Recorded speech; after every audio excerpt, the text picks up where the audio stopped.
To be totally honest, when I thought about doing this, I wrote out about 12 episodes in an evening, and I was contemplating how I was going to start this, how I was going to introduce myself, because if you know me, this is, I think, the third time that I've tried to start a podcast, or I've tried to start something along these lines, and it's gone from marketing based ones to fitness based ones to personal ones, and every time I did it I just seemed to like fall, get a little bit of momentum. I think the longest one that I did was about 24 episodes, and every single time I get to a certain point and pretty much just not want to do it anymore. When I was thinking about this one, I was like, what am I going to do?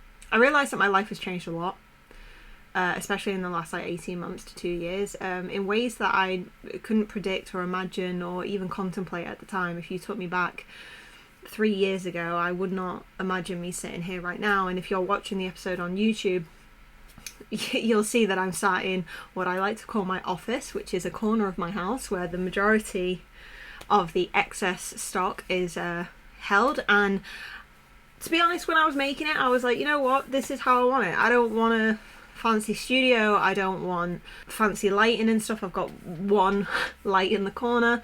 I wanted you to kind of see the mess to an extent, because it's real. And then it came down to like, what am I going to do? How am I going to introduce myself? And a lot of the times when I've been introduced on podcasts before, a lot of people take a deep breath and they're like, where do we start? And to be honest, there isn't really anywhere to start. I'm a firm believer on doors will open when you're ready, and sometimes life will take you in different directions that you're not prepared for. That's how I think life goes. You can pre-plan everything in your life as much as you want to, and it doesn't mean that it's going to happen that way. And that isn't trying to take away hope from people of if they've got big dreams and aspirations that they want to go for. It's not to do that at all. It's just the way that I've always viewed life. I've had big dreams and I've had big goals, but sometimes they weren't in the concept of like making this much money or building this business or having this relationship or anything like that. It's more feelings, it's more how I want to feel in a moment. And I think it's made more sense as I've gotten older and as I've got more aligned with the passions that I have. So really, I didn't want to do an introductory video. I think, to be honest, I will introduce myself consistently throughout this podcast as long as it runs, because I think I am ever changing. I think people are ever changing. I don't think we should ever confine ourselves to a box and accommodate to societal pressures. So yeah, on a piece of paper, there are a lot of things that I do. There's a lot of things that people know me for. There's different people in different industries that know me for different reasons. But fundamentally, I'm Emily, and this podcast is going to be about everything to an extent. It's going to be talking about real situations, real life, being open and honest and communicating, and it's going to branch out into things that I have done that have excelled my own mindset or my business or my career in fitness, and it's going to be the entirety of it. I didn't want to niche this down. That was one thing that I didn't want to do, because every time I seem to niche myself, it doesn't seem to work. And I think it's because it just doesn't align with me as a person. There's a famous quote that says, jack of all trades but master of none, but oftentimes better than a master of one. And I think that defines me to a T. I consistently like learning. It's one of those things. One thing that I've taken, and essentially what I kind of wanted to build the first episode to be around is environments. The environment that you put yourself in defines who you are as a person. I completely and utterly believe that. I think it has such an effect on how you are able to either excel or retract. So if you are putting yourself in environments that make you feel so small and people that make you feel so small, you will limit yourself to those people because you value their opinions too much. And I usually say, when people speak about other people's opinions, you can't do this because, you don't have the qualifications, or you can't build that business because you're not smart enough, or anything like that. And my first response is, why are you giving a shit about opinions that you don't even care about? Opinions are usually a reflection of the person saying it. It doesn't mean that it's a bad thing, but it is usually they can't contemplate doing it themselves, so they can't see why you would want to do it either. And opinions are opinions. Now, whatever you do on the internet, social media, anything, there are going to be people's opinions. The amount of times I've put opinions out and had responses that are negative has been insane. And I'm aware that whatever I put out on the internet is opening up a can of worms to be scrutinized, and your environment plays such a big factor in all of this. So you can't control what people on the internet are going to say and do and think and feel and whatever. You just can't. But what you can control is the environment around you personally.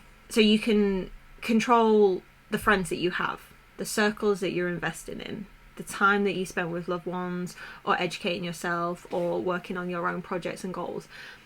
That's your environment. The internet is not your environment. The internet is a unmanned space, and a lot of the time incredibly unfiltered, which is a blessing and a curse, because if you use the internet the right way, you can educate yourself. I pretty much built all of my businesses off Googling it and trial and error. I didn't make huge investments into my own coaching and stuff like that until further down the line, when I had the income to do so. And that's fine, but it just surprises me sometimes when people come to me for advice. And my first response to them is, have you Googled it? It's like little things like Facebook market ads. They're like, I don't know how to do it. I'm like, well, have you Googled it? Have you Googled a simple engagement ad? There is a high probability, if you look in the right places, that the information is out there for free. You just need to find it. But then again, a lot of people don't want to do that. Whatever floats your boat. Now, it's a very uncomfortable situation to be in when you realise that you've outgrown your environment. Because unfortunately, throughout life, you're going to go through those periods of where people who did align in your life at one point don't anymore. And that's a really hard conversation to have. And there's kind of like a few choices that can come out of it. You can articulate it to them if they're very much hitting you. Like if you wanted to start a business, and before that, when you were going out, maybe drinking, partying, having a great time, you were always out with your friends, going to the cinema, whatever you chose to do, you were like socializing, and then you turned around and said, I don't want to do that anymore. I want to invest into starting a business, and I want to move into that direction, and this is what I want to do. And if you're hitting that brick wall with them, maybe you're outgrowing that environment. And there's a few choices in that, is that you can communicate that to the other person and just say, this is what you want to do in order to make you happy, but you don't want to lose them in the process. Or if they can't see eye to eye with it or can't respect what you're doing, you need to change the environment. And change is scary. Change is always going to be scary, and the main reason is because we're not used to it. We're not used to having to change. If you took us back to prehistoric times, we had to change all the time. You had to change environments. If one of your houses got destroyed by a house fire, you'd probably have to move to something else. And these sorts of changes don't happen. These very big survival changes don't happen anymore. And it's something that I've spoken on another podcast and stuff, is that our survival instinct isn't really there anymore, because for the most of us, not all of us, our primary needs are fulfilled. For an example, there is food in my fridge, there is money in my bank account, there is a roof over my head, and I'm loved. So a few of those basic needs that we all need as people is fulfilled. And yes, okay, fine, I run a business and I go to work and I earn it and everything like that, but I feel very secure in that environment. Whereas if I had to go to work, this is going to sound weird to say, if I had to go to work and fight my co-worker for the money at the end of the day, it'd be very different. And if you didn't win that fight, or if you didn't impress that person, or if you didn't do this, you would end up homeless and hungry and unloved and all these things. And you watch the animal kingdom, and that's what happens day in and day out. And we are shocked when lions eat zebras and all this kind of stuff, but that's what they have to do to survive. A good thing that I slightly incorporate into my life, and this is about environment and change, is that I try to sometimes push myself into that survival mode, which is whenever I feel disheartened and stressed and burnt out. That is something that I've dealt with a lot in the past. Sometimes I have to sit there and just realize that is my body going into a survival mode because I've pushed it so far, and now I'm in that uncomfortable zone. There is a reason that there is a quote that says, live in the uncomfortables, or something like that. There is a reason, because it helps you grow. Being uncomfortable helps you grow, but there's a way about it, because a lot of people don't understand it.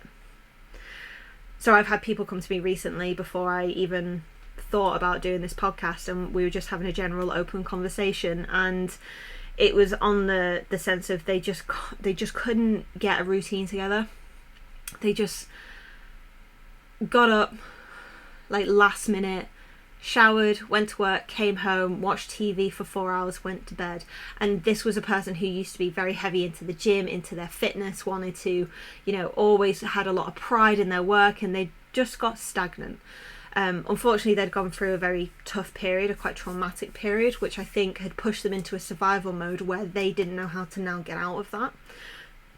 So their body was doing what it knows best, which it's literally just ticking those boxes to survive. And that is okay. But then they came to me and they just said, I just want to have a conversation about it, because I don't know why. They were like, you seem to speak some decent stuff. And I value your opinion. I was like, okay, well, let's talk through it. And they were saying about getting back into the gym, and they said, I want to get back to 5 days a week and doing cardio 3 times a week and blah, blah, blah, blah. And they were reeling off a past version of themselves. And that's when I was like, hey, hold up, wait, we're just going to stop it there. And the reason that I did that was because I said to them, you're not the person that you were. That person is in the past, and it needs to stay there. You've gone through a significant series of events, and life is not an upward trajectory. It doesn't always go up. Sometimes we go up a little bit and then we plummet, and then we climb up a little bit and then we stagger, and then we go up and then down and all this kind of stuff. Life is not linear. I say this all the time. And I was like, so you need to be able to strip back and find out what makes you uncomfortable right now. And in that moment, without me even being able to continue my sentence, they just were like, I'm petrified of the gym. And I was like, there we go. So how are you going to go back to training 5 days a week and doing 3 days of cardio and training your muscles to absolute failure if you're petrified to walk in there to begin with? That was what you needed to deal with first. And I simply said, every time you find that point, so we found out about Pet being terrified of the gym, we now need to strip back from that. Why are we terrified from the gym? Because we look shit now. Okay, why do we look shit now? Because our food isn't great. Okay, why is our food not great? Because we're eating takeaways 4 times a week. Okay, cool, let's keep working back. And we got to a point, and it was a really, really nice conversation. It lasted about 6 days on and off. And we got to a point where essentially I said to them, why not plan out your week, that on Monday you're going to go for a food shop, Tuesday you're going to meal prep, Wednesday you're going to go to the gym for just 10 minutes and walk on a treadmill, Thursday you're going to rest, Friday you're going to go back to the gym and 10 minutes on the treadmill. And that's it. That's all you're going to do for week 1. And they actually laughed and was like, you're an idiot. And I was like, just think about it. All we're doing is we've stripped back to the bare fundamentals of what you can do right now. What is in your control and what's not in your control. The traumatic experience, the weight gain that they put on, and all this kind of stuff is something that I'm not going to change overnight. No one's going to change overnight. I'm not a PT, I'm not a coach. But changing someone's mind frame is something that we can work with. So by the end of that first week of them doing it and meal prepping, and even to the point that they would text me when they were meal prepping, they're like, oh, I don't know what I'm doing. And I'd just walk them through it. And we made very simple meals. I mean, it very much was bodybuilder in the sense of like chicken and rice and some pasta and this and that and the other. Didn't put them in a deficit, didn't do anything like that. I mean, I'm not a coach. I literally just said make portions that you're comfortable with, but meal prep it so you don't snack / takeaways and all this kind of stuff. We needed to reduce that processed food that went into their system. Now, 3 weeks later, they're doing consistent meal prep. They're in the gym 3 times a week and doing 1 weight session. And you're probably thinking, if any of you scoffed at that moment, I was just like, that's not great. It's fantastic for them. How they are acting as a person now is light and day difference. And all it was doing was just stripping it back. And that's where it goes back to the environment. They had cocooned themselves into this environment that wasn't helping them. So all we needed to do is very small, incremental steps to get them from one place to another. These huge goals that we put in front of us, this huge change that everyone must do if you want to be successful in life, it doesn't happen that way. This behind me, which if you're not watching on YouTube is my business, did not happen overnight. This is 7 years. 7 years and it's still not massive. But it's a lot better than it was 7 years ago, and it was incremental steps. It started with probably just the top shelf with that many items. It wasn't a lot. It wasn't significant. It wasn't something to brag about. But I consistently turned up. I consistently changed my environment. I consistently pushed myself into an uncomfortable zone to see where I could go. And that is essentially what I think people should do. So to finish off this first episode, I kind of think that that's how the podcast is going to be at some point. So there's going to be some hard-hitting questions. There's going to be open and honest conversation. There's going to be probably a lot of vulnerability from me myself, because I can only speak about my own opinion. Like, I can only speak about my own experiences. And I hope you come along for the ride. I really do. I think the best part for me out of this is the communication. The sort of conversations that I get to have with people just blow me away. I think there's so many fantastic people in the world. And I think there should be a place that everyone can be able to talk and not feel like they're going to get ridiculed for it. So that's why the podcast is called Be Unapologetically You. There's going to be a whole episode around the name. If you've been here for a while, you already know the name. You know where it came from and a lot more about it. But I do think that everyone should be unapologetically themselves, regardless of which direction you want to go, regardless of whether you're going to listen to this podcast for personal advice, business advice, career advice, fitness advice, I don't know, whatever the hell I decide to talk about. But I hope you stick around. And thank you so much for getting to the end of this episode, and thank you so much for being here. It means a lot. Without people like you, my life wouldn't have gone in the direction that it's gone into. I wouldn't be able to be having these conversations. I wouldn't be surrounded in this environment that I'm currently in. So I'm very incredibly thankful. So this is me signing off. Have a great day.